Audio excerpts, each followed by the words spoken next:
ഇത് ഞാൻ സൗദിയിൽ നിന്ന് പോരുമ്പോൾ എൻ്റെ അവസാനത്തെ ഇഫ്താറായിരുന്നു കേട്ടോ. ബൊഫേ ആയതുകൊണ്ട് എല്ലാത്തിന്നും ഓരോ പ്ലേറ്റ് പോരട്ടെ എന്നായിരുന്നു. അങ്ങനെ പേരറിയുന്ന അറിയാത്തയും കണ്ടിട്ടുള്ളതും കാണാത്തുള്ളതൊക്കെ എല്ലാ സാധനങ്ങളും ഞാൻ എടുത്തിട്ടുണ്ടായിരുന്നു.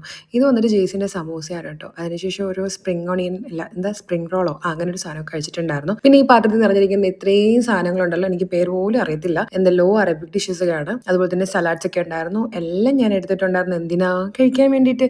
കാരണം ഇനി ഞാൻ ദുബായിൽ വന്നു കഴിഞ്ഞാൽ ഒറ്റയ്ക്കാണല്ലോ. അപ്പോൾ പിന്നെ മുളക് വരെ ഞാൻ അവിടെ നിന്ന് കടിച്ച് പറിച്ച് കഴിച്ചിട്ടുണ്ടായിരുന്നു. ഇത് ബ്രിഞ്ചലിന് എന്തൊരു സാധനമാണ്. പിന്നെ കബാബൊക്കെ ഉണ്ടായിരുന്നു. അത് ചിക്കനിലുണ്ടായിരുന്നു, മട്ടനിലുണ്ടായിരുന്നു, ബീഫ് ഉണ്ടായിരുന്നു. അതൊക്കെ കഴിച്ചു. ഇത് ബീഫ് സ്റ്റേക്കാണ് കേട്ടോ. ബീഫൊക്കെ അലർജി ആണെങ്കിലും ചത്താലും കുഴപ്പമില്ലെന്ന് പറഞ്ഞ് ഞാൻ വാരി അടിക്കണ കണ്ടു കഴിഞ്ഞാൽ നിങ്ങൾക്ക് തോന്നുന്നു ഞാൻ ഭക്ഷണം ഇല്ലാത്ത വീട്ടിൽ നിന്ന് വരുന്നതാണെന്ന്. പക്ഷെ അല്ല, ഇടയ്ക്ക് ഇക്കളൊക്കെ വന്നപ്പോൾ ഞാൻ വെള്ളം കുടിക്കാൻ പറഞ്ഞിട്ടില്ലേ. പിന്നെ ഈ ഒരു സാധനം എന്ന് പറയുമ്പോൾ ഉമ്മാലിയാണ്. എനിക്ക് ഇടയ്ക്കിടയ്ക്ക് കിട്ടിയില്ലെന്ന് ഞാൻ പരാതി പറഞ്ഞ സാധനം. പിന്നെ സ്വീറ്റ്സിന്റെ കാര്യം പറയണ്ടല്ലോ, എനിക്ക് അറിയാൻ പറ്റില്ല. ഒരു സെക്കൻഡ് ഫ്ലോർ വരെ ഉണ്ടായിരുന്നു അവിടെ സ്വീറ്റ്സ്. ഞാൻ പിന്നെ അതിനകത്ത് നിന്നൊക്കെ എങ്ങനെയെങ്കിലുമൊക്കെ തിന്നണമല്ലോ എന്നും പറഞ്ഞിട്ട് ആവശ്യമുള്ളത് മാത്രമേ ഞാൻ എടുത്തിട്ടുള്ളൂ. ഇതൊക്കെ ഞാൻ കഷ്ടപ്പെട്ട് തിന്നണ കാണുമ്പോൾ നിങ്ങൾ വിചാരിക്കും ആരോ എന്നെ നിർബന്ധിപ്പിച്ച് കഴിപ്പിക്കുകയാണെന്ന്. സത്യമാണ്. എൻ്റെ കൂടെ എന്നെ കൂട്ടാണ് 3 ആൾക്കാരുണ്ട്. അവർ കഴിക്കാത്തതുകൊണ്ടാണ് ആ പൈസ മുതലാക്കാൻ എന്നെ കൊണ്ട് ഇതൊക്കെ കഴിപ്പിച്ചത്. അപ്പോൾ അത്രയുള്ള കാഴ്ച.